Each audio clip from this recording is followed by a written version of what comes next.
తెలంగాణ రాష్ట్ర వ్యాప్తంగా జరుగుతున్న ప్రతి అంశంతో పాటు రాష్ట్ర రాజకీయాలలో జరుగుతున్న వాస్తవాలను ఒకసారి తెలుసుకునే ప్రయత్నం అయితే చేద్దాం.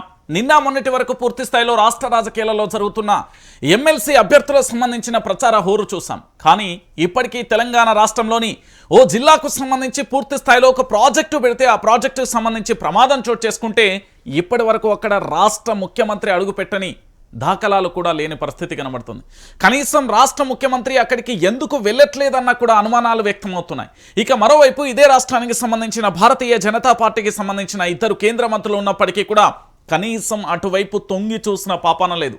పోనీ శ్రీశైలానికి సంబంధించి ఎడమగట్టుకు ఏదైతే ప్రాజెక్ట్ ఉందో ఎస్ఎల్బీసీకి సంబంధించి ఇప్పటి వరకు ఎందుకు అక్కడికి వెళ్ళట్లేదు అనే ప్రశ్న ఉత్పన్నమవుతున్నప్పటికీ కూడా కనీసం అటువైపు చూడడం లేదు ఏంటి అన్న ఆందోళన కూడా వ్యక్తమవుతుంది.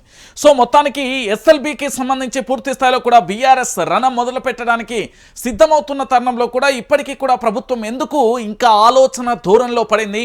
ఎస్ఎల్బీకి సంబంధించి ఇంత ప్రమాదం చోటు చేసుకుంది.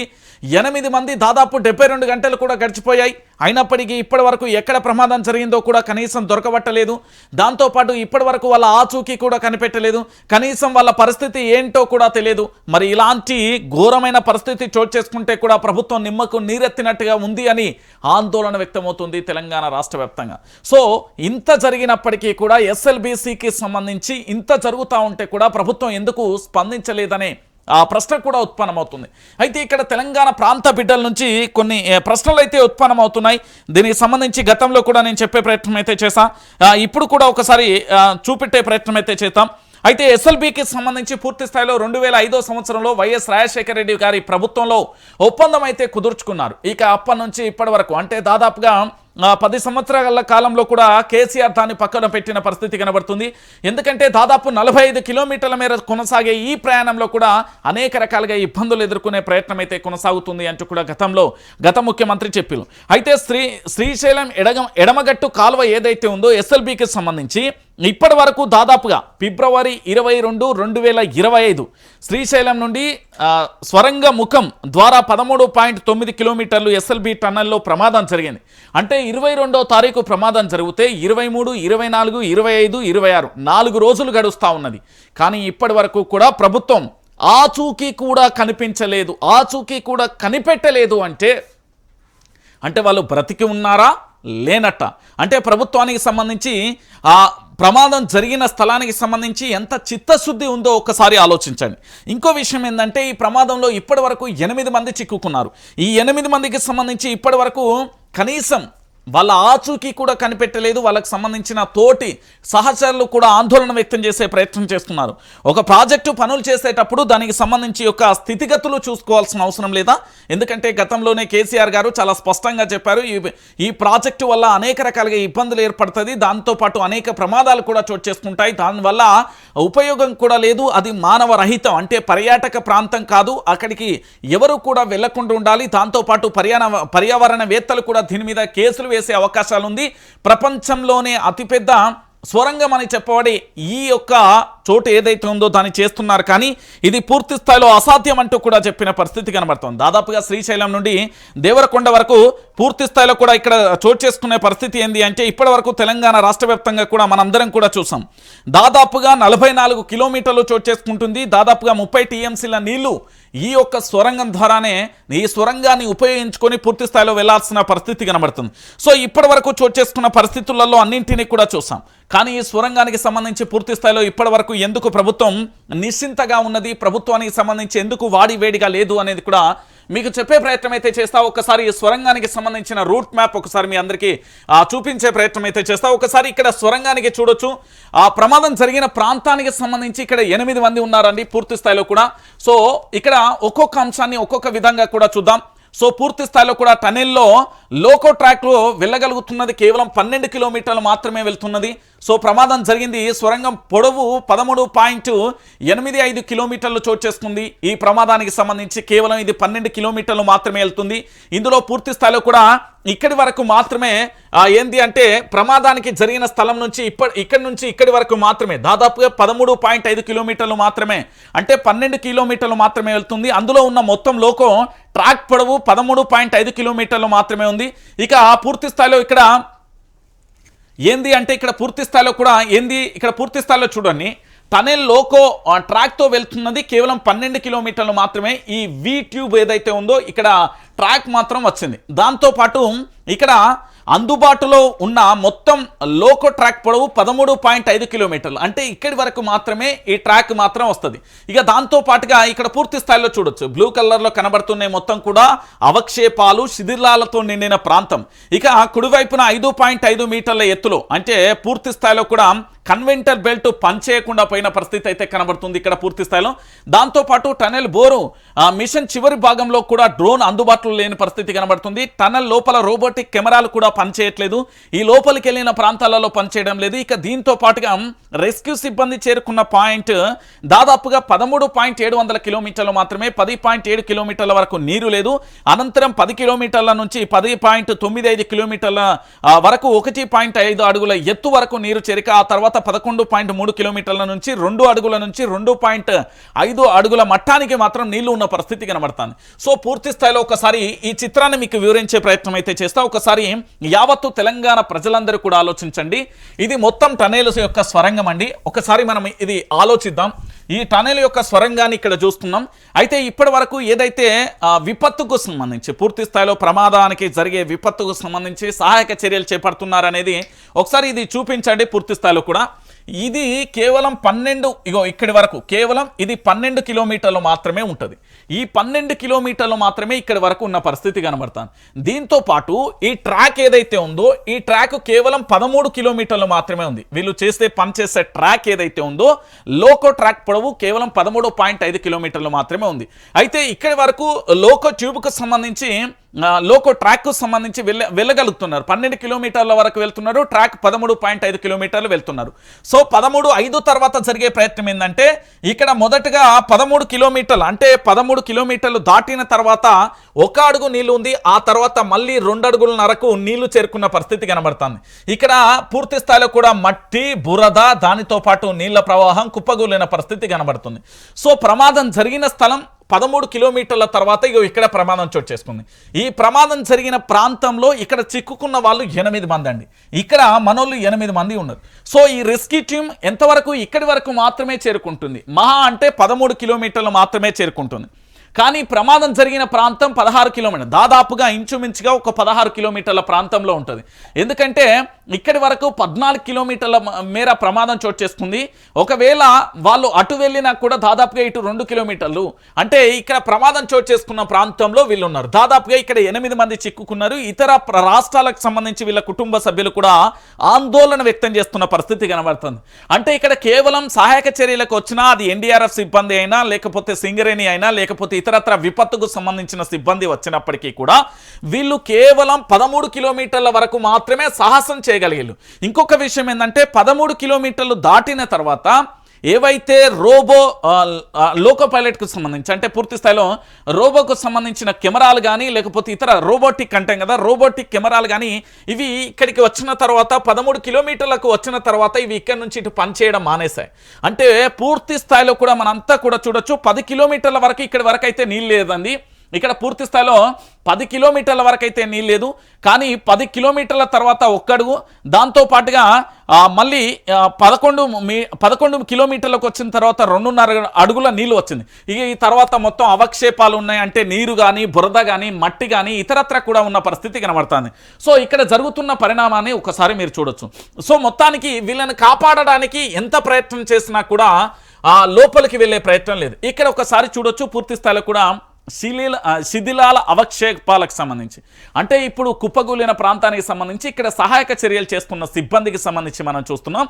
సో పూర్తి స్థాయిలో ఇక్కడ ఏదైతే అవక్షేపాలకు సంబంధించి కూలిన తర్వాత ఇక్కడ నుంచి పూర్తి స్థాయిలో ఈ 14 కిలోమీటర్ల తర్వాత అవతలికి వెళ్ళడానికి అయితే ప్రమాదం జరిగిన స్థలం నుంచి అక్కడికి వెళ్ళే ప్రయత్నం ఎంత చేసినా కూడా వెళ్ళే ప్రయత్నం అయితే ఇక్కడ కనిపించిన పరిస్థితి కనబడుతుంది.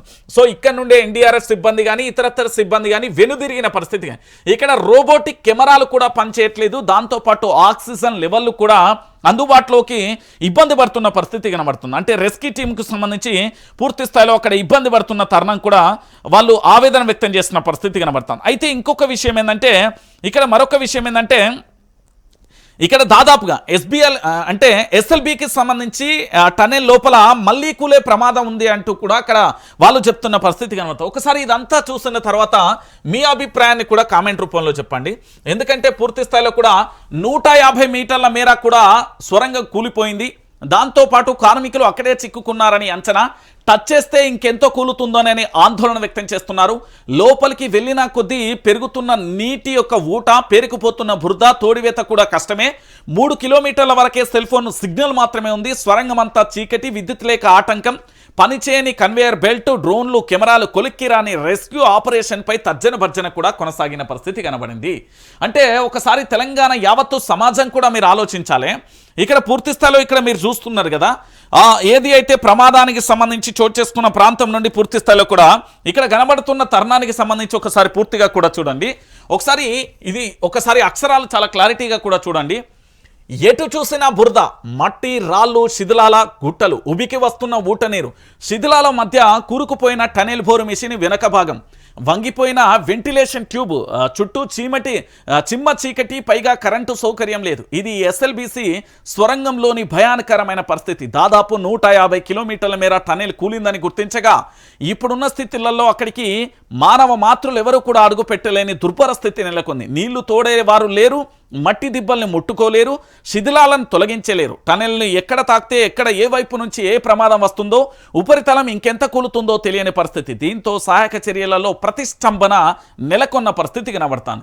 అయితే ఇక్కడ ఇంకొక విషయాన్ని కూడా మనం ఆలోచించాలి.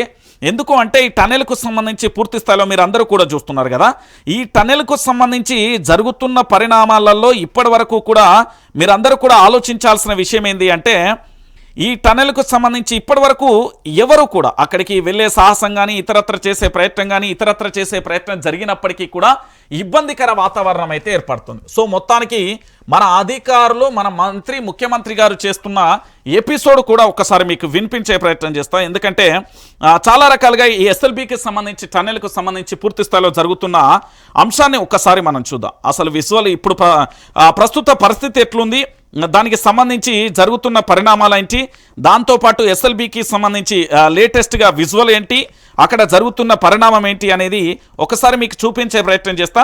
ఎందుకంటే మనకు కొంత సోర్స్ నుండి వచ్చిన ఈ యొక్క వీడియోలు మీరే చూడండి. ఎస్ఎల్బిలో పరిస్థితి ఏంది, ఎస్ఎల్బికి సంబంధించి జరుగుతున్న పరిణామాలు ఏంటి అనేది ఒకసారి మనందరం కూడా చూసే ప్రయత్నం అయితే చేద్దాం. ఎందుకంటే తెలంగాణ రాష్ట్ర వ్యాప్తంగా కూడా జరుగుతున్న ఈ చర్చకు సంబంధించి ఒకసారి మనందరం కూడా చూడాలి. ఇది ప్రస్తుతం లేటెస్ట్ విజువల్ అండి. ఒకసారి జూమ్ చేసి చూడండి. లేటెస్ట్ విజువల్ ఇది ఎస్ఎల్బికి సంబంధించిన టనెల్ లోపల కూలిపోయిన 8 మంది ఎవరైతే కార్మికులు ఉన్నారో వాళ్ళు చిక్కుకున్న ప్రాంతానికి సంబంధించిన లేటెస్ట్ విజువల్. ఇక్కడికి ఎన్డీఆర్ఎఫ్ కానీ ఇతరత్ర సిబ్బంది అయితే ఇక్కడికి చేరుకున్న పరిస్థితి కనబడుతుంది. ఇక కూలిన దృశ్యాలు అయితే మీరు చూస్తున్నారు. దానికి సంబంధించి పూర్తి స్థాయిలో కూడా ఏ విధంగా మొత్తం బురదగా మట్టి కుప్పలతోని ఏ విధంగా ఉందో ఒకసారి మీరు చూడొచ్చు. దాంతోపాటు నీళ్లు కూడా ఏ విధంగా ఉన్నాయో కూడా చూస్తున్నారు. మొత్తానికి ఇక్కడ చోటు చేసుకున్న ప్రాంతానికి పూర్తి స్థాయిలో చీకటిమయంగా ఉంది. వాళ్ళు టార్చ్ లైట్లతో వెళ్తున్న ఆ పరిస్థితి అయితే కనబడుతుంది. దానికి సంబంధించి కూడా మనం చూస్తున్నాం. ఇక దాంతో పాటుగా ఇక్కడ ఎస్ఎల్బికి సంబంధించి ప్రమాదం జరిగిన ప్రాంతం నుంచి శిథిలాలు ఏ విధంగా ఉన్నాయో కూడా మనం చూడొచ్చు. దాంతోపాటు ప్రమాదం చోటు చేసుకున్న తీరు కానీ దాని యొక్క తీవ్రత కానీ ఏ స్థాయిలో ఉందో కూడా ఇక్కడ మనం చూడొచ్చు.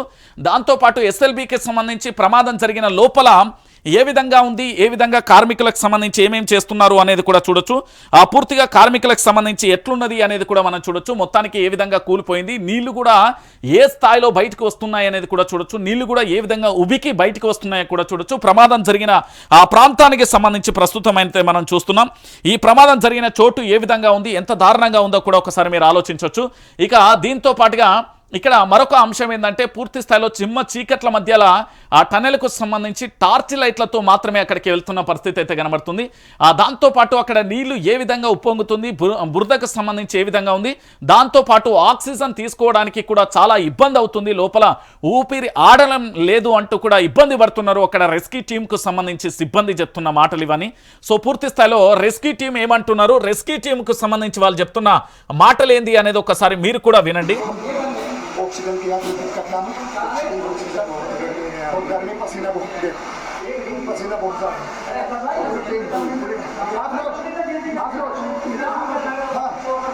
हम ज़्यादा पहुँचे तो हम पहुँच चुके हैं. हमारे साथ एनडीआरएफ की टीम ने हिम्मत करी है. हमारे साथ ये हमारा राशिद, ये मुन्ना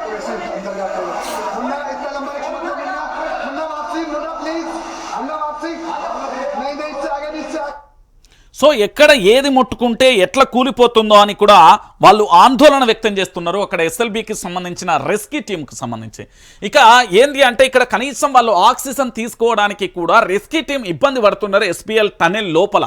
ఇది ప్రస్తుతానికి సంబంధించిన పరిస్థితి. అయితే దీంతో పాటుగా ఇక వారి కుటుంబ సభ్యులకు సంబంధించి ఏం చెప్తున్నారు అంటే వాళ్ళ కుటుంబ సభ్యులకు సంబంధించి ఎస్ఎల్బికి సంబంధించి టనెల్లో చిక్కుకున్న వారిపై ఆశలు లేవు, వాళ్ళు బ్రతకడం చాలా కష్టం, లోపల కూలిన మట్టి రాళ్లను తీయాలంటేనే కనీసం సంవత్సరం పైన పడుతుంది అంటూ కూడా వాళ్ళ ఆందోళన వ్యక్తం చేస్తున్నారు. టనెల్ లోపల ప్రమాదం పొంచి ఉంది, లోపలికి వెళ్లే కొద్దీ ప్రమాదం మరింత ఎక్కువ అవుతుంది, టనెల్ లోపల మట్టి మళ్ళీ కూలే ప్రమాదం ఉంది. డెహ్రాడూన్లో 41 మందిని కాపాడినాం కానీ ఇక్కడ ఆశలు లేవు కాబట్టి మేము తిరిగి వెనక్కి వెళ్ళిపోతున్నాం. ప్రత్యేక రెస్క్యూ టీంకు సంబంధించిన సిబ్బంది చెప్పిన మాటలు ఇవి. ఒకసారి మీరు उधर देखा अपना रास्ता बनाया तो बहुत कठिन बात है उधर जाना भी। और भी है और लोग भी हमारे चांसेस है कोई चांस नहीं, मुश्किल चांस है जी। అసలు ఛాన్సే లేదని చెప్తున్న పరిస్థితి.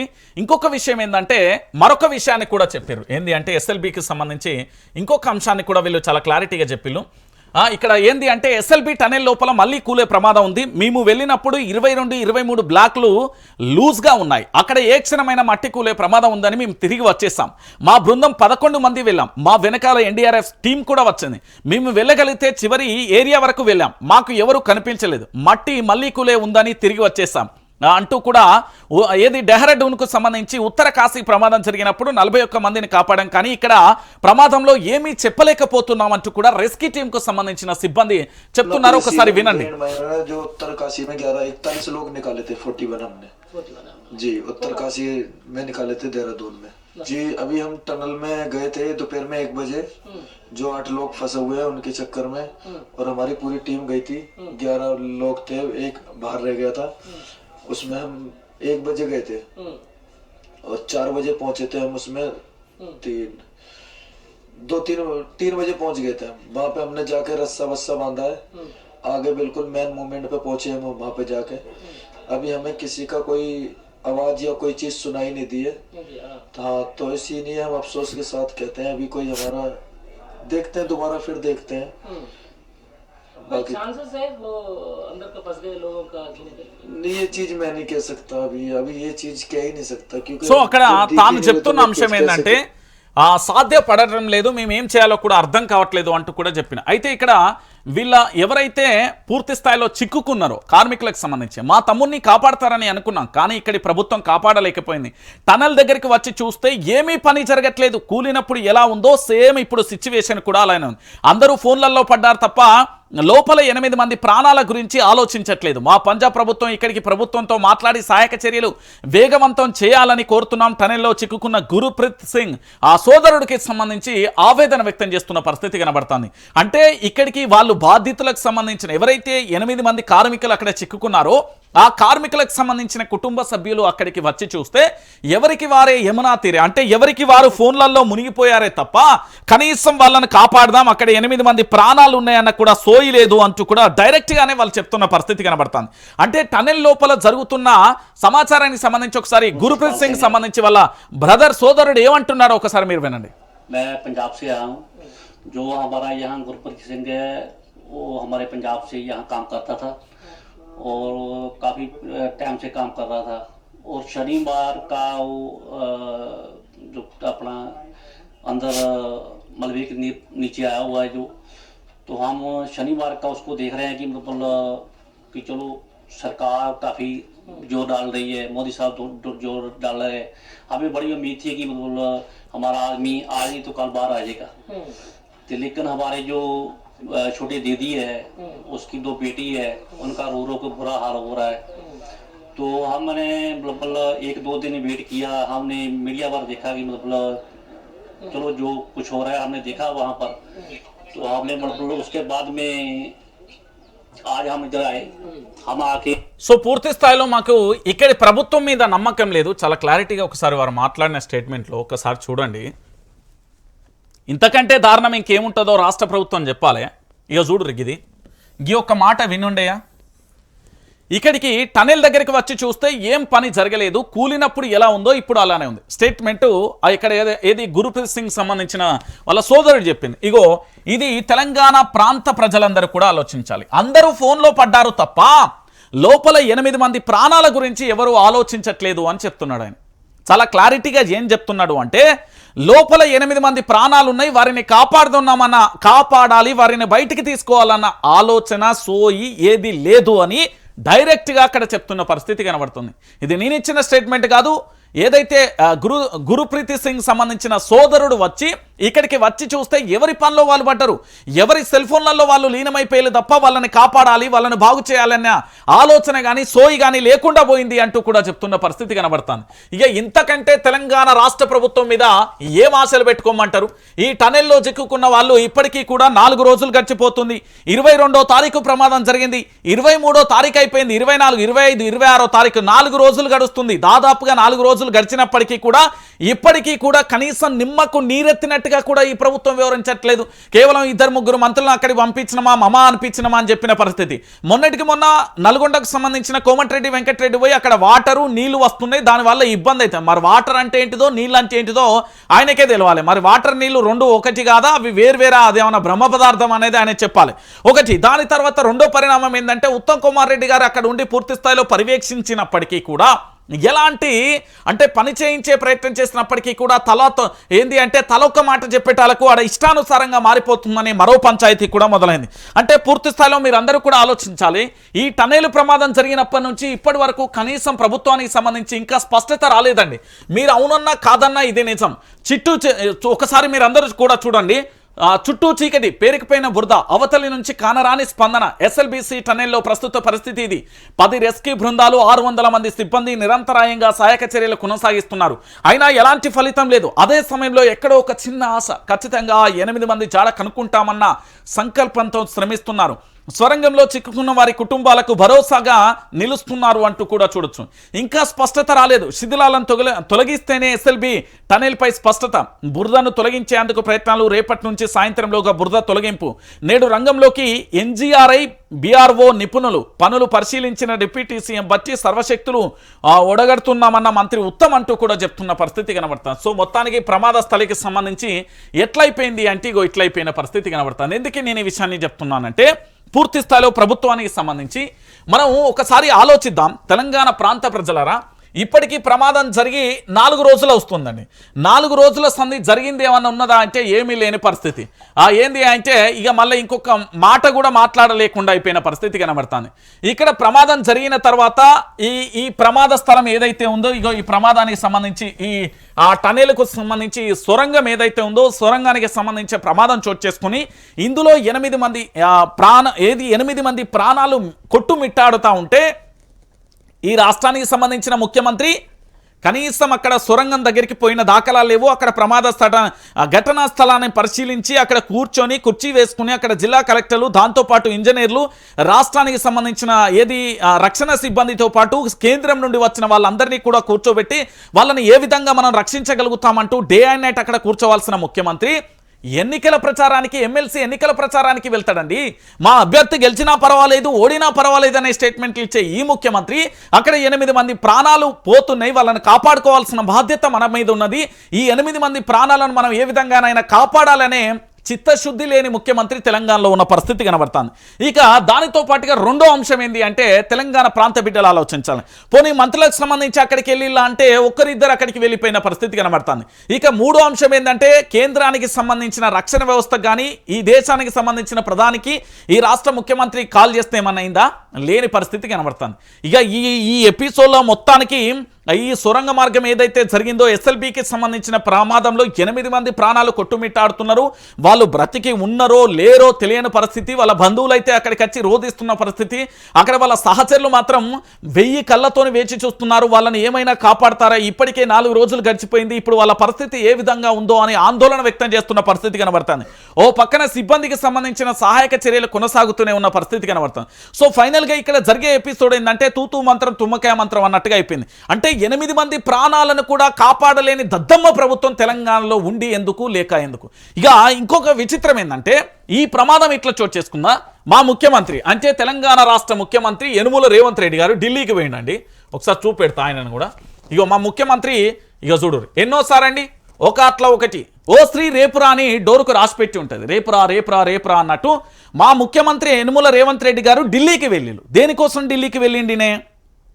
8 మంది ప్రాణాలను కాపాడుకోవడం కోసం నిరంతరాయంగా ఎస్ఎల్బి టనెల్ దగ్గర కుర్చీ వేసుకొని కూకొని నిద్రాహారాలు మాని అక్కడి అధికారులను రప్పించి ఏ విధంగానైనా వాళ్ళని రక్షించాలనే ఉద్దేశంతో అక్కడికి వెళ్ళిండా? లేదు. మరి వాళ్ళని రక్షించడానికి ఢిల్లీకి వెళ్ళిండా? లేదు. ఇప్పటికీ 36 సార్లు వెళ్ళిన తర్వాత ఈ తెలంగాణ రాష్ట్రానికి ఏమన్నా నిధులు తీసుకొచ్చిండా? లేదు. ఈ తెలంగాణ రాష్ట్ర సాధన కోసం ఏ విధంగానైతే 1200 మంది విద్యార్థుల అమరవీరులలో అదే కేంద్రం నుండి ఇక్కడ తెలంగాణలో కాంగ్రెస్ నుంచి 8 మంది ఎంపీలు, బీజేపీ నుంచి 8 మంది ఎంపీలు ఉంటారు. బడ్జెట్లో మాత్రం తెలంగాణ రాష్ట్రానికి కోడిగుడ్డ గుండు సున్నాగా మారిపోయిన పరిస్థితి కనబడుతుంది. 36సారి ఢిల్లీకి వెళ్ళిండు రేవంత్ రెడ్డి. దేనికోసం? ప్రధానితో భేటీ అయ్యే అవకాశం, మూసీ ప్రాజెక్టు, మెట్రో పొడగింపుపై మెమరాండం, ఢిల్లీకి సీఎంతో పాటు మంత్రి శ్రీధర్ బాబు సిఎస్ అంటూ కూడా చెప్పిన పరిస్థితి కనబడుతుంది. ముఖ్యమంత్రికి ఢిల్లీకి వెళ్లే సమయం ఉంది, కానీ శ్రీశైలం ఎడమగట్టు కాల్వ ఏదైతే ఉందో ఎస్ఎల్బికి సంబంధించి జరిగిన టనెల్ ప్రమాదం దగ్గరికి వెళ్ళడానికి మాత్రం కాలు రావట్లే, చెయ్యి కదలట్లే. కానీ ఢిల్లీకి వెళ్ళడానికి ఇప్పుడున్న పరిస్థితి ఏంది? ఈ తెలంగాణలో జరుగుతున్న పరిస్థితి ఏంది? 8 మంది ప్రాణాలను కాపాడండి అయ్యా మొర్రో అంటూ తెలంగాణ రాష్ట్ర వ్యాప్తంగా కూడా ప్రజలందరూ నెట్టింట మొత్తం అందరూ కూడా నెటిజన్లందరూ కూడా వేడుకుంటున్న పరిస్థితి కనబడుతుంది. ఆఖరికి ఇతర రాష్ట్రాల నుంచి, యూపీ నుంచి, అటు పంజాబ్ నుండి, ఇతర రాష్ట్రాల జార్ఖండ్ నుంచి ఎవరెవరైతే కార్మికులు పనిచేస్తున్నారో వాళ్ళ కుటుంబాలు కూడా ఇక్కడికి వచ్చి అయ్యా తెలంగాణ రాష్ట్ర ప్రభుత్వం కనీసం మా వాళ్ళ యొక్క దిక్కు దివానా లేకుండా పోయింది, వాళ్ళని కాపాడండి అయ్యా అంటూ కూడా వాళ్ళు మొరబెట్టుకుంటా ఉంటే మా ముఖ్యమంత్రి మాత్రం గాలి మోటార్ల ఢిల్లీకి చెక్కర్లు కొడుతున్నావు. 36 సార్లు పోయి నువ్వు తెచ్చిందేవా? అటుకులు తెచ్చినావా? పాలాలు తెచ్చినావు? ఏం తెచ్చినావా నువ్వు? 36 సార్లు ఢిల్లీకి వెళ్ళినావు కదా. ఈ తెలంగాణ రాష్ట్రానికి ఒక మట్టి ఇటుక పిల్లన్న కూడా తేలైన ఏం బడ్జెట్ తెచ్చిండు తెలంగాణ రాష్ట్రానికి? మొన్న జరిగిన పార్లమెంట్ సభల్లో తెలంగాణ అనే పదం బడ్జెట్లో ఎక్కడైనా వినిపించిందా తెలంగాణ ప్రాంత ప్రజలారా? పోనీ ఈయన ఇప్పటికీ చాలాసార్లు మెమరాండం ఇచ్చిండు కదా, ఏమైపోయింది? ఒకసారి యావత్తు తెలంగాణ సమాజం కూడా ఆలోచించాలి. ఈరోజు ఈయన ఇచ్చే స్టేట్మెంట్లు, ఈయన ఢిల్లీకి 36 సార్లు వెళ్తాడు. ఎవరి సొమ్మని పోతుండు? వీళ్ళ తాతల ముత్తాతల ఆస్తులు అవేమన్నా? తెలంగాణ రాష్ట్రానికి సంబంధించి గడ్డ మీద పుట్టిన ప్రతి ఒక్క పౌరుడి యొక్క పైసలు అవి. 36 సార్లు పోయి తెలంగాణ రాష్ట్రానికి ఏం తెచ్చిండు? గుండు సున్నా తెచ్చాడు. మళ్ళీ మా తెలంగాణలో 8 మంది ఎంపీలు, 8 మంది కాంగ్రెస్కి 8 మంది, బీజేపీకి 8 మంది. వీళ్ళందరూ గుడ్డి గుర్రాలకు పళ్ళు తోముతారు తప్ప తెలంగాణ ప్రాంతానికి ఏమైనా చేసేది ఉన్నదంటే లేదు. అంతే కోడిగుడ్డు మీద ఈకలు బీకుడు తప్ప. అరే ఎంత బాధాకరమైన విషయం అండి. ఎస్ఎల్బికి సంబంధించి 8 మంది ప్రాణాలండి. అదే వారి ముఖ్యమంత్రియో లేకపోతే మంత్రులు లేకపోతే కాంగ్రెస్ ప్రభుత్వానికి సంబంధించిన అలా ఒక మంత్రి చిక్కుకుంటే బాగుండు. ఆ కథ వేరే ఉండు. అప్పుడు ఆ ఎస్ఎల్బికి సంబంధించి ప్రమాదంలో మంత్రి ఉంటే అప్పుడు సోయొచ్చు, లేదా మంత్రుల కుటుంబ సభ్యులు లేకపోతే రాష్ట్రానికి సంబంధించిన ఎవరైనా పెద్ద స్థాయి వ్యక్తి అందులో ఉంటే అప్పుడు ఆ ప్రమాదం గురించి ఆ తీవ్రత ఏందో తెలుసు. అరే కనీసం ముఖ్యమంత్రి అక్కడికి వెళ్ళి మనం సినిమాలలో చూస్తాం, ఏదైనా బోర్లో కానీ లేకపోతే ఏదైనా ప్రమాదం జరిగినప్పుడు ముఖ్యమంత్రి నేరుగా అక్కడికి వెళ్ళి కూర్చొని అధికారులతో చర్చిస్తున్నాయి. కేవలం సినిమాలకు మాత్రమే పరిమితం అవుతున్నది తప్ప రియాలిటీలో ఎక్కడ పరిమితం లేదు. శాస్త్ర సాంకేతిక పరిజ్ఞానాన్ని అభివృద్ధి చెందించినాం, ఆధునిక యుగంలో అడుగుపెట్టినాం, కానీ 8 మందిని మేము కాపాడుకోలేకపోతున్నాం. తెలంగాణ ప్రభుత్వం కేవలం మనుషులను క్రూరంగా చూస్తుంది తప్ప మనుషులను మానవత్వమైన కోణంలో చూడదని పరాయి రాష్ట్రవాడు అనే విధంగా మనం ముక్కులను ఏలేసుకునే విధంగా జరుగుతుంది. మరి ఏం చెప్తాం దీని గురించి? ఒకసారి యావత్తు తెలంగాణ సమాజం కూడా ఆలోచించాలి. ఇంతకంటే బాధాకరమైన విషయం ఇంకేముంటుందండి? తెలంగాణ ప్రాంత బిడ్డలారా, ఇంతకంటే ఘోరమా? ఢిల్లీకి 36 సార్లు వెళ్తాడట. 36 సార్లు కాదు నాయన, ఆడ 8 మంది ప్రాణాలు కొట్టుమిట్టాడుతున్నాయి. వారు ఉన్నారో లేరో, వాళ్ళ పరిస్థితి ఏందో ఏమో అర్థం కాని పరిస్థితి కనబడుతుంది. అయినప్పటికీ వాళ్ళ మీద కనీసం కన్నతల్లి ప్రేమ కాకపోయినా సవితి తల్లి ప్రేమనైనా చూపెట్టాలి కదా. ఏ ప్రేమ లేకుండా కేవలం ఆడ సిబ్బంది ఉన్నారు అంటే నడుస్తుందా? కేంద్రానికి సంబంధించిన ఏడబోయిండామా బండి సంజయ్ను కిషన్ రెడ్డి? బండి సంజయ్ను కిషన్ రెడ్డి ఎక్కడికి పోయిండు? బండి సంజయ్ ఎక్కడా? కిషన్ రెడ్డి ఎక్కడా? కేంద్ర మంత్రులు కదా మీరు, సెంట్రల్ మినిస్టర్స్ కదా. మరి ఈ తెలంగాణలో ఎస్ఎల్బికి సంబంధించిన ఓ ప్రమాదం చోటు చేసుకుంది. ఆ ప్రమాదంలో 8 మంది కార్మికులు బిక్కుబిక్కుమంటూ వాళ్ళు ఉన్నారో లేరో కూడా తెలియని పరిస్థితి. అక్కడ సిబ్బంది సహాయక చర్యలు చేస్తున్నారు. కనీసం అక్కడికి వెళ్తే ఆక్సిజన్ లెవెల్స్ కూడా సరిగ్గా లేవు. వాళ్ళు పూర్తి స్థాయిలో ఇబ్బందులు పడుతున్న పరిస్థితి కనబడుతుంది. ఎక్కడ బయలు మా కేంద్ర మంత్రులు? మా రాష్ట్ర ముఖ్యమంత్రికి ఎలాగూ సోయలేదు. సరే మీకు లేదా? మీకు కూడా సోయలేదా? చెప్పుర్రి మరి. అరే ఎంత బాధాకరమైన విషయం అండి ఇది. పార్టీలకు అతీతంగా అందరూ కదలాల్సిన విషయం. కానీ ఎవరైనా పోతున్నారా? వెళ్ళే పరిస్థితి కూడా కనబడతలేదు. ఇంతకంటే దారుణమైన పరిస్థితి ఇంకొకటి లేదు. ఎస్ఎల్బీకి సంబంధించిన ప్రమాదం చోటు చేసుకొని 4 రోజులు గడుస్తూ ఉన్నా కూడా కనీసం నిమ్మకు నీరెత్తినట్టుగా దున్నపోతు మీద వానబడ్డట్టుగా కూడా సోయి లేకుండా పోతుంది ప్రభుత్వానికి. ఇక ఏం చేద్దాం, మళ్ళీ 36సారి ఈయన ఢిల్లీకి పోతున్నాం. 36 సార్లు పోయి ఏం తెచ్చిండని, 1వసారి 2వసారి 3వసారి 4వసారి 5వసారి 6వసారి 7వసారి 8వసారి 9వసారి 10వసారి కోడిగుడు మీద ఈకలు వేకినాం అంతే మేము, లేదా గుడ్డుగుర్రాల పళ్ళు తోమినాం. ఏం చేసినాం 36 సార్లు ఢిల్లీ పోయి ఏం తెచ్చిల్లి తెలంగాణ రాష్ట్రానికి? మీ యొక్క ఏఐసిసి నేతలను కలవడానికి వేలు, మీ డీకే శివకుమార్ని కలవనీకి వేలు, మీ ఏఐసిసి ఇన్ఛార్జ్ను కలవనీకి వేలు, దాంతోపాటు కేంద్ర మంత్రులను కలిసి ఇప్పటి వరకు తెలంగాణ రాష్ట్రానికి ఏం తెచ్చిల్లు మీరు పోయి? ఈ తెలంగాణ ప్రాంత ప్రయోజనాల కోసం మీరు ఏం చేసిల్లు అంటున్నా, ఈ తెలంగాణ ప్రాంత ప్రజల కోసం మీరు ఏం చేస్తున్నారు అని అంటున్నా. కనీసం దీని గురించి ఉన్నదా? ముఖ్యమంత్రి గారికి సంబంధించి పూర్తి స్థాయిలో 36వసారి ఢిల్లీకి వెళ్తే కూడా ఏమి కనీసం ఇక్కడ ఇంత ప్రమాదం జరిగితే కూడా ఢిల్లీకి వెళ్తున్నాడు. గాలి మోటార్ల చెక్కలు కొడుతున్న ముఖ్యమంత్రి ఇప్పుడు ప్రధానితో భేటీ కాకపోతే ఏమైనా కొంపలు అంటకపోతాయా, మునిగిపోతాయా నాకు అర్థం కాదు. మూసీ ప్రాజెక్టు గురించి ఇప్పుడు భేటీ కావాల్సిన అవసరం ఏంది? ఆ మూసీకి సంబంధించిన సుందరీకరణ పేరుతోనో లేకపోతే ఇతరత్ర పేర్లు పెడుతున్నారు కదా, ఆ మూసీకి సంబంధించిన పరివాహక ప్రాంతంలో జరుగుతున్న ప్రజలు అల్లాడిపోతున్నారు కదా, వాళ్ళ ఏది వాళ్ళకు సంబంధించి పునర్నివాసం ఏర్పాటు చేయలే. మెట్రో పొడిగింపుపై మెమోరాండం, దీనికోసం ఢిల్లీ పోవాలన్నా. ఇక్కడ 8 మంది ప్రాణాలు, దాంతోపాటు ఇతర రాష్ట్రాలకు సంబంధించిన వ్యక్తులు వాళ్ళని కాపాడదామన్న సోయి లేదు. కానీ ఆడిపోయి అట కొడుగుడి మీద ఈకలు బిక్తారట. వీళ్ళు ప్రధాని, నువ్వు ప్రధాని నేను తెలంగాణ రాష్ట్ర ముఖ్యమంత్రి అన్నట్టుగా ఉన్నది. ఇక చూడు, ఇక కేటీఆర్ ఏమన్నాడు, రేవంత్ నయా నీరో, రైతులు చనిపోతున్నా పట్టించుకుంటలేడు. ఎస్ఎల్బీ టనెల్లో 8 మంది చిక్కుకుంటే మొన్నటిదాకా ఎమ్మెల్సీ ఎన్నికల ప్రచారం అంటూ కూడా చేసిండు, కనీసం పట్టించుకోవడం కూడా నిన్న ఢిల్లీకి పోయిండు. రేవంత్కు నిద్రలో కూడా కేసీఆర్ యాదకొస్తున్నారు. కేసీఆర్ బీఆర్ఎస్ ఉన్నన్ని రోజులు పప్పులు ఉడక తెలంగాణ కోసం కొట్లాడింది కేసీఆర్ గులాబీ సైన్యమే. దమ్ముంటే కడియం రాజీనామా చేయాలి. తెలంగాణ భవన్లో BRS working president KTR station Ghanpur నుంచి పెద్ద ఎత్తున చేరికలు, కేటీఆర్ సమక్షంలో చేరిన కాంగ్రెస్ నేతలు కార్యకర్తలు అంటూ కూడా చెప్పిన పరిస్థితి కనబడుతుంది. నేనేమంటున్నానంటే రేవంత్ నయా నీరో కంటే ఏదో ఉంటుంది, పిడేలు చక్రవర్తి, నీరో చక్రవర్తి ఏదో వస్తాను పిడేలు వాయించినట్టుగా సంథింగ్ ఏదో ఉంటుంది, గట్లనే ఉన్నది ఈ తెలంగాణ.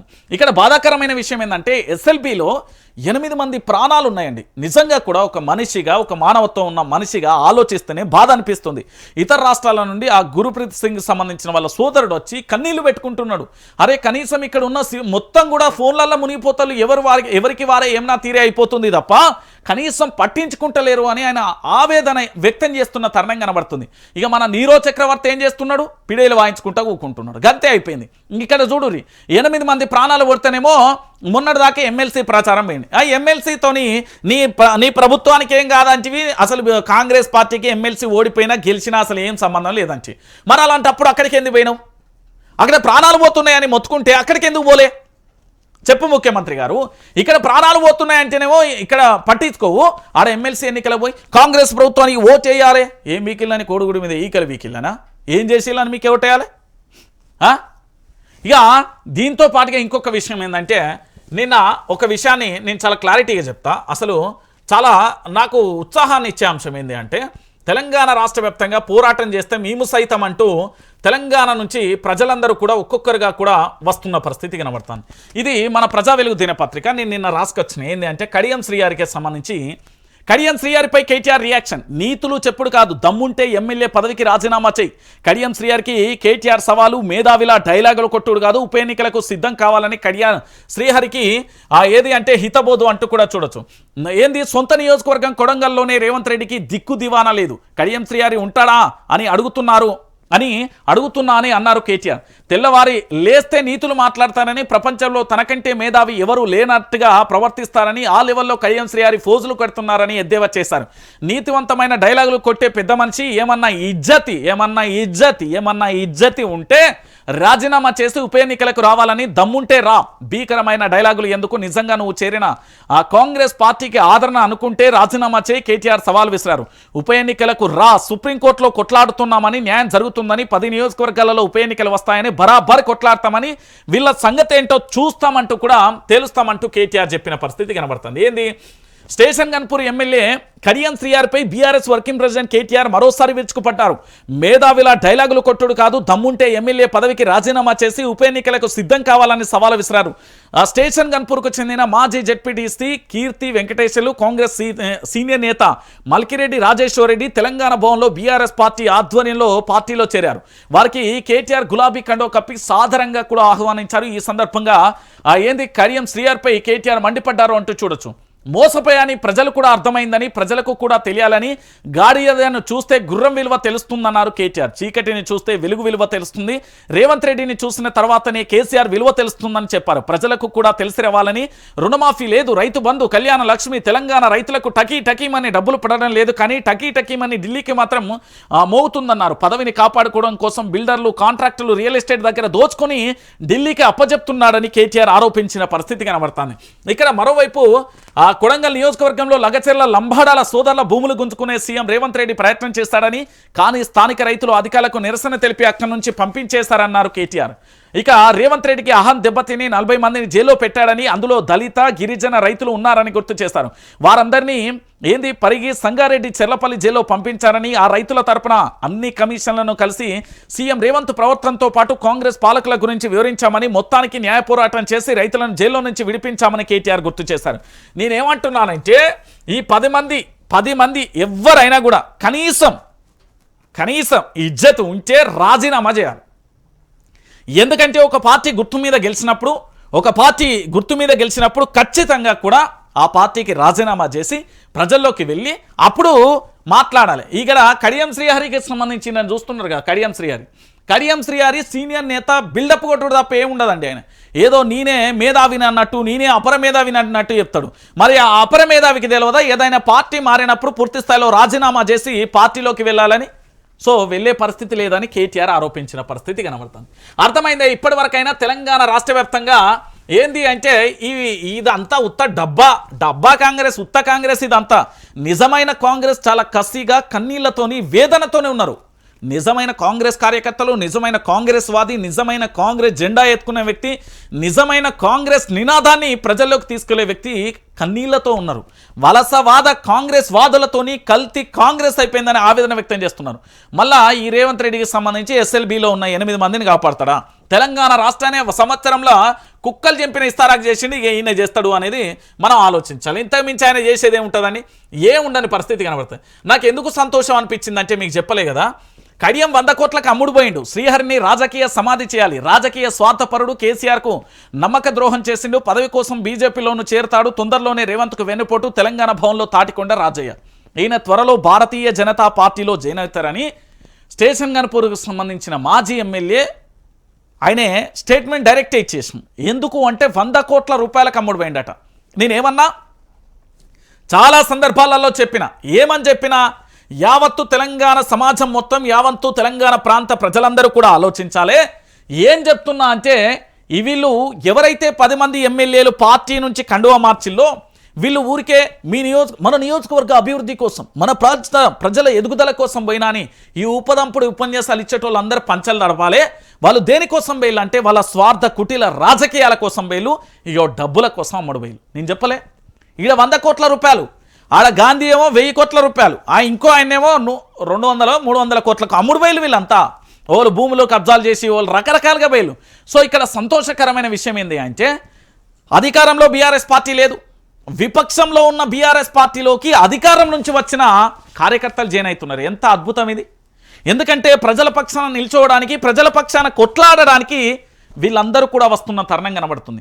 అంటే కాంగ్రెస్ పార్టీ మీద నమ్మకం కోల్పోయి, కాంగ్రెస్ పార్టీ మీద విశ్వాసం కోల్పోయి, వాళ్ళు ఇచ్చిన 6 గ్యారెంటీలు, 13 అంశాలు, 420 హామీలు అన్నీ కూడా శుద్ధ తప్పులే, అది అజ్ఞానంతో చేసిన హామీలు అంటూ కూడా అర్థమైపోయి వాళ్ళు పూర్తి స్థాయిలో కూడా ఏంది అంటే బీఆర్ఎస్ బాట పట్టిలు. బీఆర్ఎస్ బాట ఎందుకు పడుతున్నారంటే బీఆర్ఎస్ పార్టీ ఉద్యమ పార్టీ, తెలంగాణ రాష్ట్రాన్ని తెచ్చిన పార్టీ. 1956 నుంచి 2014 వరకు తెలంగాణ రాష్ట్రంలో పూర్తి స్థాయిలో కూడా కనీసం ఒక గజానికి కూడా, ఒక గుంటకు కూడా నీళ్ళు ఇవ్వని చిత్రవాదన అనుభవించిన 2014 నుంచి 2023 వరకు కేసీఆర్ సారథ్యంలో పూర్తి స్థాయిలో కూడా అద్భుతంగా కూడా తెలంగాణ రాష్ట్రానికి నీళ్ళిచ్చి కాళేశ్వరం ప్రాజెక్టును తెచ్చిండు అనే ఒక ఘనత. దాంతోపాటు ఈ 6 గ్యారెంటీలు సన్నాసులు ఇవ్వలేరు, ఇలాగే జరుగుతుంది అని పూర్తి స్థాయిలో కూడా 100 కోట్ల రూపాయలకు అమ్ముడుపోయిన సన్నాసుల ముచ్చట్లు, వీళ్ళ గురించి మనం మాట్లాడాల్సిన అవసరం లేదు. సో ప్రజలు ఇక క్యూ కట్టిలు, కాంగ్రెస్ కార్యకర్తలు క్యూ కట్టిలు, అందరి చూపు ఒకే వైపు, గులాబీ జెండా వైపు, అందరి మాట ఒకే మాట, కేసీఆర్ మాట. అతి త్వరలోనే తెలంగాణలో ఖచ్చితంగా కూడా 10 స్థానాలలో ఉప ఎన్నికలు జరుగుతాయి. అప్పుడు చూద్దాం, అప్పుడు కథ ఎట్లుంటుంది, ఏం కథ అనేది కూడా మనం చూసే ప్రయత్నం చేద్దాం. ఇక దాంతోపాటుగా ఏంది అంటే సిరిసిల్ల కలెక్టర్, నేను ఈ కలెక్టర్ మీద ఒక ఆర్టికల్ కూడా రాసిన. సిరిసిల్ల కలెక్టర్పై సీఎస్కు ఫిర్యాదు, పేదవాళ్ళను ఇబ్బంది పెడుతుండు, రాజకీయ ఉద్దేశంతో పనిచేస్తున్న కలెక్టర్, బీఆర్ఎస్ వాళ్ళని టార్గెట్ చేస్తుండు, అధికారులను నియంత్రించలేకపోతే ఆందోళనకు దిగుతాం సందీప్ జా. ఏది తీరును ఎండగచ్చిన నేతలు చర్యలు తీసుకోవాలని వినతి పత్రం ఇచ్చిల్లు. ఎవరికి? ఇక్కడ పూర్తి స్థాయిలో సీఎస్కి ఇచ్చిల్లు. సీఎస్కి ఎందుకు ఇచ్చిల్లు అంటే, నేను ఒక మాట చెప్తా, మీ అందరికీ కూడా అర్థం కావాలి. ఆ పూర్తి స్థాయిలో కూడా తెలంగాణ రాష్ట్ర వ్యాప్తంగా, ఇగో ఇక్కడ చూడురి, నేను రాసుకొచ్చిన దీన్ని. రాష్ట్ర వ్యాప్తంగా ఏ అధికారైనా సామాన్యులైనా రైతుల పట్ల అనుచితంగా ప్రవర్తించిన అక్రమ కేసులు బనాయించి వేధిస్తే పోరాటం తప్పదంటున్న బీఆర్ఎస్ నేతలు. సిరిసిల్ల కలెక్టర్ సందీప్ కుమార్ పై ప్రభుత్వ ప్రధాన కార్యదర్శి సిఎస్ శాంతికుమార్కి ఫిర్యాదు చేసి శాసన మండలిలో బీఆర్ఎస్ పక్ష నేత ఎమ్మెల్సీ మధుసూదనాచారి, ఎమ్మెల్యేలు వివేకానంద, డాక్టర్ సంజయ్ వీళ్ళందరూ కలిసి ఒక మెమోరాండాన్ని ఇచ్చిండు. ఎందుకంటే కలెక్టర్లు పూర్తి స్థాయిలో పార్టీ కండువా కప్పుకున్న నేతలుగా మారిపోతున్నారు. అధికార దుర్వినియోగానికి బీఆర్ఎస్ వర్కింగ్ ప్రెసిడెంట్ కన్నెర్రా అంటూ కూడా చూస్తున్న పరిస్థితి కనబడుతుంది. ఇక్కడ ఏంది, సిరిసిల్ల నియోజకవర్గంలో ఇటీవల కలెక్టర్ సందీప్ తీరు పట్ల ఎమ్మెల్యే బీఆర్ఎస్ తీరు పట్ల ఎమ్మెల్యేలు, దాంతోపాటు బీఆర్ఎస్ వర్కింగ్ ప్రెసిడెంట్ చాలా సీరియస్ అయిన పరిస్థితి కనబడుతుంది.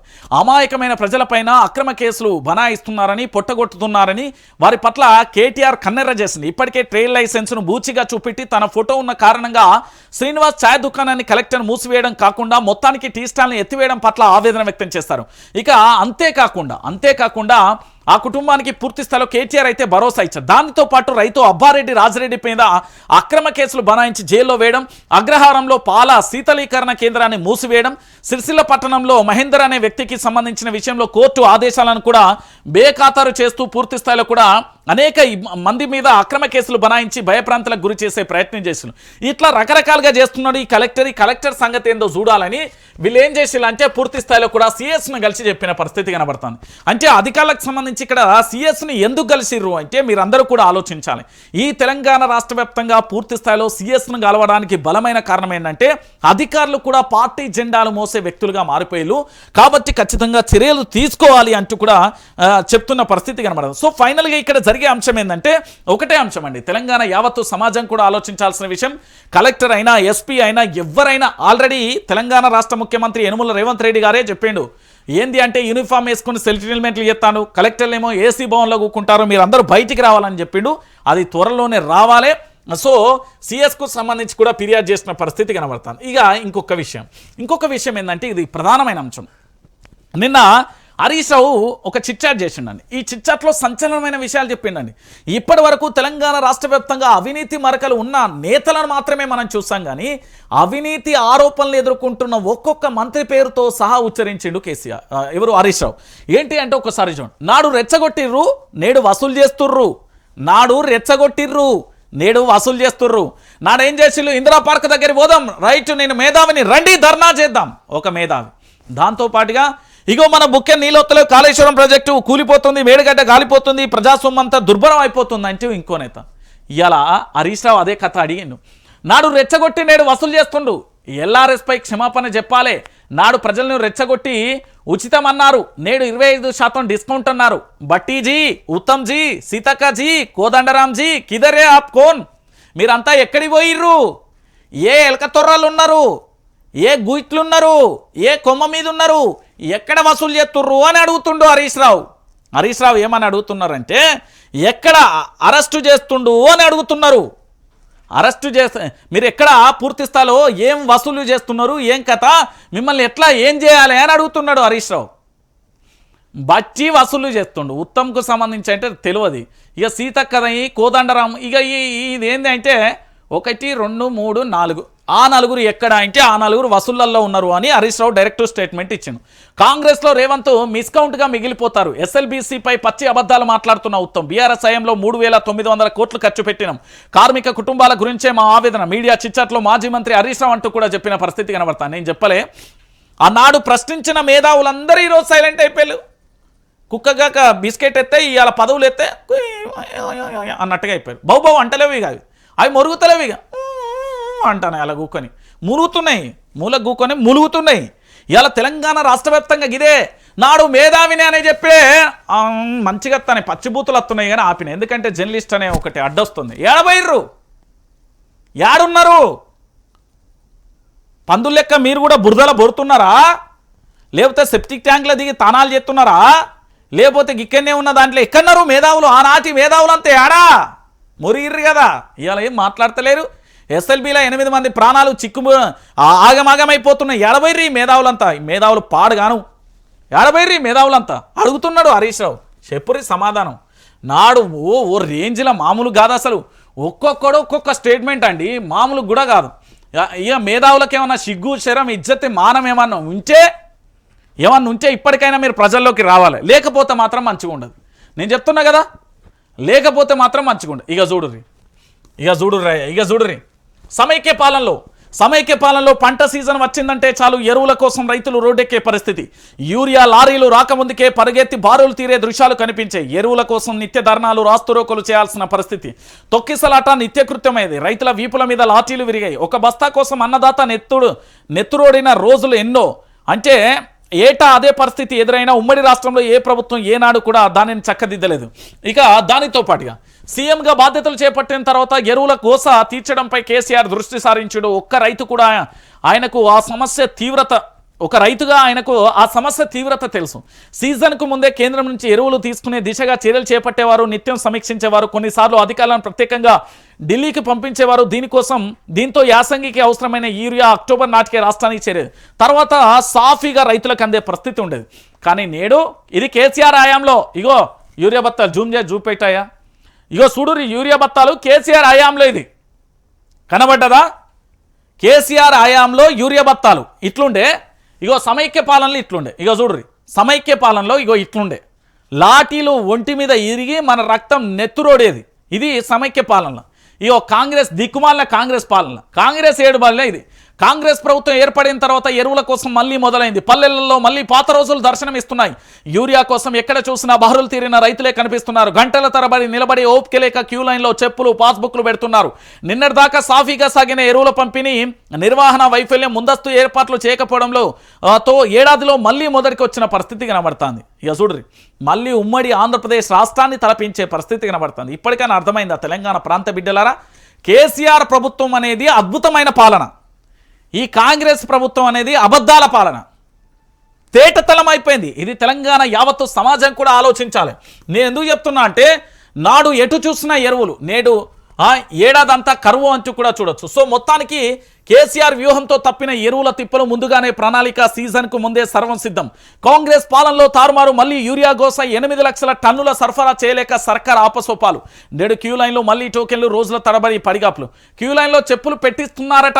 రాష్ట్రంలో యూరియా కొరతే లేదట. అయ్యో తుమ్మలాగేశ్వరరావు ఏ ఏసీ కింద ఉన్నావో, నీ 100 ఎకరాల ఫామ్ హౌస్లు ఉన్నావో, ఎక్కడున్నావో నాకు తెలియదు కానీ తీసుకపోతా. నా యొక్క కెమెరా పెడతా, నా మైక్ పెడతా, నువ్వో నీ అధికారులను తీసుకురా, నేను చూపెడతా, నువ్వు రాజీనామా చేస్తావా? ఎందుకు ఈ మాటలు, ఈ అహంకార పూరితమైన మాటలు ఎందుకు? 80,000 టన్నుల కోసం కేంద్రానికి వినతి చేసిన. ఇప్పుడు వినతిస్తావు? ఏమైపోయింది? ఒక మంత్రిగా బాధ్యత లేదా? ఒక మంత్రిగా నీకు బాధ్యత లేదా అంటున్నా? ఒక మంత్రిగా నువ్వు ఏం చేయాలి? ఒక మంత్రిగా ఇప్పటి వరకు నువ్వు ఏం చేసినావు? క్యూ లైన్లో చెప్పులు పెట్టిస్తున్నాడు. ఎవడు పెట్టిస్తున్నాడు? వాడిని తీసుకురా, వాని బొక్కలు నేనైనా కొడతా, తీసుకురా. మీకు ప్రభుత్వం చేతగాక, మీకు ప్రభుత్వం పరిపాలన చేతగాక, మీకు ఒక అవగాహన లేక, ముందస్తు ప్రణాళిక లేక మీరు చేసే దద్దమ్మ పాలన ఇది. ఈయనట ఏదో క్యూ లైన్లో చెప్పులు పెట్టి అనడానికన్నా ఉండాలి మంత్రికి. నోట్లో 4 ఇంచి ఏం మాట్లాడు, గిన్ని పచ్చబద్దాలా మంత్రి? గిన్నె అబద్దాలు ఆడతారా అండి ఎక్కడన్నా? గింత దారుణంగా ఉంటుందా అండి ఎక్కడన్నా? ఇంతకంటే ఘోరం ఇంకొకటి ఏముంటుందండి? ఇగో నేను చెప్పలే, రాజన్న సిరిసిల్ల జిల్లా కలెక్టర్ అరాచకం. ఇగో ఇది కలెక్టర్ గారి అరాచకం అండి. దీంతో పాటు నిన్న కేటీఆర్ ఒక అంశం అన్నాడు, కాంగ్రెస్ బీజేపీ కుమ్మక్కైనాయి అంటూ చెప్పిండు. ఏంది? బీజేపీ కాంగ్రెస్ పై కేటీఆర్ హాట్ కామెంట్. రేవంత్ రెడ్డికి బీజేపీ రక్షణ కవచంలో నిలుస్తుంది. బీఆర్ఎస్ను ఖతం చేసేందుకు కాంగ్రెస్ బీజేపీ కుమ్మక్క రాజకీయాలతో 2 పార్టీల మ్యాజిక్. ఓ డీల్తోనే అసెంబ్లీ ఎన్నికలలో బీజేపీ కాంగ్రెస్ సక్సెస్. కేటీఆర్ ఎస్ఎల్బీ ప్రమాదంపై కేంద్రం ఎందుకు సైలెంట్గా ఉంది? కాళేశ్వరం విషయంలో ఎన్డీఎస్ఏగా NDSAకి ఉన్న దూకుడు ఇప్పుడు SLB అంశంలో ఎందుకు లేకుండా పోయింది? టనేల్ ప్రమాద న్యాయ కమిషన్కు కేటీఆర్ డిమాండ్ అంటూ కూడా చెప్పిన పరిస్థితి కనబడుతుంది. నేనేమంటున్నా అంటే ఈ దొంగలు కలిసి ఊలు పంచుకున్నారు. ఇప్పటికైనా గుర్తుపెట్టుకోరు, బీజేపీ కాంగ్రెస్ తెలంగాణ కాషాయ కాంగ్రెస్, అది గుర్తుపెట్టుకోవాల్సిన అంశం. ఇక దాంతోపాటుగా ఇంకొక అంశాన్ని కూడా చూడొచ్చు. సో మొత్తానికి కవిత తెలంగాణను చుట్టేస్తుంది. తెలంగాణ చుట్టేస్తున్న కవిత జిల్లాల టూర్లతో ఎమ్మెల్సీ కవిత బిజీ. వ్యూహాత్మకంగా వ్యవహరిస్తున్న కవిత ఎక్కడికి వెళ్ళినా కవితకు విశేషమైన ఆదరణ. కవిత పర్యటనతో బీఆర్ఎస్ శ్రేణులలో కూడా కొత్త జోస్ వస్తున్న పరిస్థితి కనబడుతుంది. తెలంగాణ జాగృతి అధ్యక్షురాలు ఎమ్మెల్సీ కవిత ప్రత్యేక పర్యటనతో రాష్ట్రాన్ని చుట్టేస్తున్నారు. జిల్లాల పర్యటనతో వ్యూహాత్మకంగా వ్యవహరిస్తుండడం తెలంగాణ రాజకీయాలలో హాట్ టాపిక్ గా మారింది. ఎక్కడికి వెళ్ళినా కవితకు విశేష ఆదరణ లభిస్తుండడంతో బీఆర్ఎస్ శ్రేణులలో కొత్త జోస్ నెలకొంది. తాజాగా మహబూబాబాద్ జిల్లాకు మర్రిపేడకు వెళ్లిన కవితకు బీఆర్ఎస్ శ్రేణులు భారీగా స్వాగతం పలికిన పరిస్థితి చూసాం. ఆ తర్వాత డోర్నకల్ గాని, దంతాలపల్లి గాని, మర్రిపేడ గాని, కురవి మీదుగా గాని మహబూబాబాద్ వెళ్తున్న తరుణంలో ఎమ్మెల్సీ కవితకు గ్రాండ్ గా వెల్కమ్ చెప్పిన పరిస్థితి కనబడుతుంది. ఇక దీనితో పాటుగా మరొక అంశం ఏంటంటే నేడు కూడా పూర్తి స్థాయిలో వెమ్లవాడకు వెళ్లిన తరుణంలో కూడా కవితకు విశేషమైన ఆదరణ వస్తుంది. తెలంగాణ ఆడబిడ్డకు పూర్తి స్థాయిలో కూడా తెలంగాణ ప్రాంత ప్రజల సంపూర్ణమైన మద్దతు వస్తుంది. నాడు తెలంగాణ ఉద్యమంలో బతుకమ్మ పట్టుకొని వెళ్తే కవిత బతుకమ్మ అంటే ఏ విధంగా ఆదరణ వచ్చిందో ఈ రోజు సమస్యల పట్ల కవిత ఏ విధంగా పోరాటం చేస్తుందో చూస్తున్నాం. ఎందుకంటే బీసీ నినాదాన్ని తన నెత్తిన ఎత్తుకొని ఒక స్టాండ్ బై నిలబడ్డది ఎమ్మెల్సీ కవిత. ఆ తర్వాత గురుకులాలలో చనిపోయిన విద్యార్థులకు ఆర్థిక సహకారం అందిస్తూ వాళ్ళకు భరోసాను కల్పించింది కవిత. ఆ తర్వాత హాస్పిటల్లో చికిత్స పొందుతూ ఉన్న ఏదైతే గురుకుల విద్యార్థులను కలిసి వాళ్ళకు బాసటగా నిలిచిన ప్రయత్నం చేస్తుంది కవిత. దాంతోపాటు జర్నలిస్టుల మీద దాడులను ఖండించింది కవిత. దాంతోపాటు తెలంగాణ రాష్ట్ర వ్యాప్తంగా కవులు కళాకారులకు సంబంధించి వాళ్లకు వెన్నుదన్నుగా నిలిచింది కవిత. నేడు పూర్తి స్థాయిలో కూడా రాష్ట్ర వ్యాప్తంగా ప్రజల్లోకి వెళ్తున్న తరుణంలో మొన్న జరిగిన విస్తృత స్థాయి సమావేశంలో కూడా జాగృతి యాక్టివ్ అయింది, అద్భుతంగా ఉంది అంటూ కూడా ఆ కేసీఆర్ కితాబ్ ఇచ్చిన పరిస్థితి కూడా చూసాం. సో కవిత మొత్తానికి రణాన్ని మొదలుపెట్టింది. ఈ రణంతో ఏమి జరగబోతుంది అనేది కూడా చూడాలి. కవిత అతి త్వరలో కూడా SLBకి సంబంధించిన ప్రమాదం ఏదైతే ఉందో ఆ ప్రమాదం దగ్గరికి కూడా వెళ్లే ఆలోచనలో ఉన్నట్టుగా తెలుస్తుంది. ఆ ప్రమాదానికి సంబంధించి పూర్తిగా కూడా ఆరా తీసే ప్రయత్నం కూడా కనబడుతుంది. పూర్తిగా కూడా తెలంగాణ రాష్ట్ర వ్యాప్తంగా కూడా వైఆర్టీవీ ఒకటే మొత్తుకుంటున్నది. వైఆర్టీవీ చెప్పే అంశం ఒకటే, తెలంగాణ ప్రాంత ప్రజలారా SLB ప్రమాదంపై ప్రభుత్వం దున్నపోతులా వ్యవహరిస్తుంది. కనీసం నిమ్మకు నీరెత్తినట్టుగా కూడా చేయట్లేదు. దున్నపోతు మీద వానబడితే ఎట్లుంటుందో ఆ సామెత ప్రకారం ఉంది. పూర్తి స్థాయిలో కూడా SLBకి సంబంధించి చిక్కుకున్న ఎవరైతే 8 మంది ఉన్నారో ఆ 8 మందిని కాపాడాల్సిన బాధ్యత రాష్ట్ర కేంద్ర ప్రభుత్వాల మీద ఉన్నాయి. ఖచ్చితంగా కూడా వాళ్లకు సహకారం అందించాలి, వాళ్ళని బయటికి తీసుకురావాలి, ప్రాణాలతో బయటికి తీసుకురావాలి. అది ప్రభుత్వంకు ఉన్న చిత్తశుద్ధి అని నిరూపించుకోవాలి. లేకపోతే ప్రభుత్వాలు రాజీనామా చేయాలి.